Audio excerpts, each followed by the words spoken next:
Bali, ang goal ko ngayon 15 miles kahit anong mangyari. Lapit na eh. Wala nang choice. Mile 1, 10:11. Mile 2, 10:16.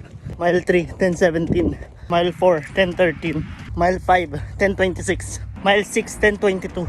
Mile 7, 10:19. Mile 8, 10:19. Mile 9, 10:36. Mile 10, 10:39. Bigla ko nang hina nung tumigil. Mile 11, 13:12. Sayang. Malamang sa malamang ganito mangyayari sa akin sa LA Marathon. Hit the wall. Pero dapat optimistic, dapat keep positive. Mile 12, 14:48. So lesson learned, parang no yung salty na inumin o kaya pagkain. Sobra uhaw ko, dehydrated. Maybe may kinalaman din sa kinain kanina. Kinain ko kasi kanina tapa, maalat din. Mile 13, 15:35. Ito yung ininom ko na hinalo ko sa tubig. Sobra alat, tapos maanghang pa. Kaya pala habanero. Lemon habanero.